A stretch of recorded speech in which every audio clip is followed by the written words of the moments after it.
Hi everyone, clinical case 6 देखते हैं। आज का केस बहुत इंपॉर्टेंट है और बहुत इंटरेस्टिंग भी। क्यों?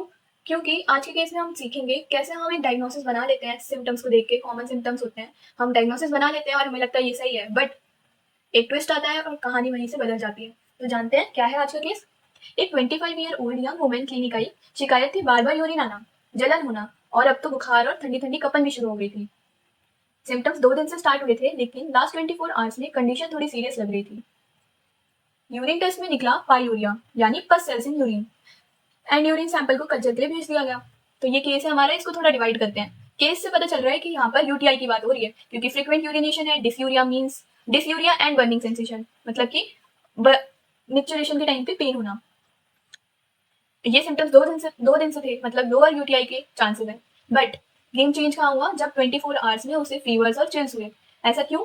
जब सिस्टमिक इन्वॉल्वमेंट हो जाता है तो मतलब वो केस अब लोअर यूटीआई का नहीं रहा, वो अपर यूटीआई का केस बन चुका है। और ये चीज हमें कंफर्म कैसे हुई? यूरिन टेस्ट से। पायूरिया मींस पस सेल्स इन यूरिन। तो ऐसे हमने केस को डिवाइड कर लिया। अब जानते हैं क्या हो रहा है आगे, क्या क्वेश्चंस पूछे जा रहे हैं। तो बताइए क्या डायग्नोसिस है और क्यों? डायग्नोसिस है एक्यूट पाइलोनेफ्राइटिस, मतलब कि जब इन्फेक्शन किडनी तक पहुंच जाए। अच्छा, इसमें फीमेल पेशेंट की बात की गई है। फीमेल पेशेंट की बात की गई है तो यूटीआई के केसेस बहुत कॉमनली, ये हमें हॉस्पिटल में भी देखने को मिलेगा, बहुत कॉमनली फीमेल्स में पाए जाते हैं। ऐसा क्यों? वाइवा में अक्सर ही क्वेश्चन पूछा जाता है। ऐसा इसलिए क्योंकि फीमेल का यूरेथ्रा छोटा होता है, अप्रॉक्स 4 सेंटीमीटर, और एज कम्पेयर टू मेल का यूरेथ्रा 20 सेंटीमीटर का होता है। तो बैक्टीरिया को वहां तक पहुंचने में ज्यादा टाइम लगता है और फीमेल के यूरेथ्रा में पहुंचने के लिए बहुत कम टाइम लगता है। दूसरी चीज, anus opening and urethral opening पास पास होती है, जिसकी वजह से जो गट बैक्टीरिया होते हैं वो भी ट्रैवल कर जाते हैं यूरेथ्रा तक और ब्लैडर तक पहुंच जाते हैं, जिसकी वजह से यूटीआई हो जाता है। तो ये इसका 2 रीजन है। पहला तो shorter length of urethra in females and दूसरा कि anus and urethra opening are close, मतलब पास पास होना। कल्प्रेट कौन है? सबसे ज्यादा सस्पेक्टेड है, चलिए आप ही बताइए। यहाँ पर हिस्टोलॉजिकल इमेज लगा रखी है, इससे देख के क्या लगता है?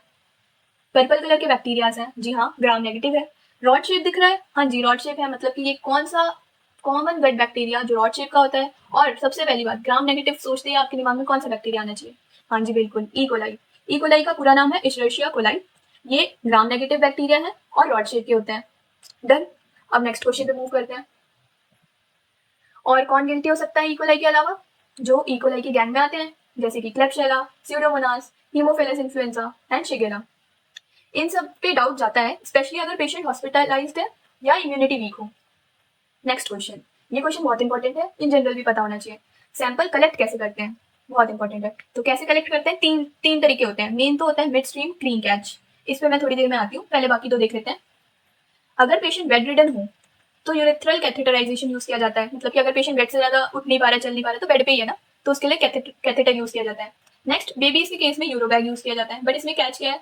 हमें कंटामिनेशन अवॉइड करना है, ये चीज इंपॉर्टेंट है इसमें। अब आते हैं मिड स्ट्रीम क्लीन कैच। जब डॉक्टर यूटीआई टेस्ट करने के लिए यूरिन सैंपल मांगते हैं तो वो चाहते हैं कि सबसे पहला और सबसे आखिरी हिस्सा यूरिन का अवॉइड किया जाए और बीच का जो हिस्सा है उसे कंटेनर में लिया जाए। इसे कहते हैं मिड स्ट्रीम क्लीन कैच। का क्या मतलब है? सैंपल लेने से पहले प्राइवेट पार्ट को साफ करना जरूरी होता है, ताकि स्किन के जो जम्स हैं वो सैंपल में ना आए और हमें रिपोर्ट बनाने में कंफ्यूजन ना हो।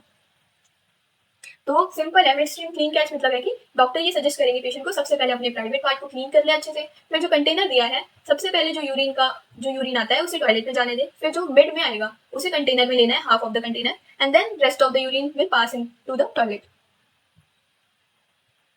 फिफ्थ, सिग्निफिकेंट बैक्टीरिया का क्या मतलब होता है? सिंपल है, हमारे यूरिन में नॉर्मली बैक्टीरिया प्रेजेंट होते हैं, बट जब bacterial count 10⁵ colony forming unit पर ml से ज्यादा हो जाएगी तब हम कहते हैं बैक्टीरियूरिया, मतलब कि इन्फेक्शन हो गया है। अगर इसके बराबर है या इससे कम है तो कंटामिनेशन होने के चांसेस है। सिंपल मतलब है 1 lakh colony forming per unit से ज्यादा बैक्टीरिया मतलब इन्फेक्शन हो चुका है। Thank you.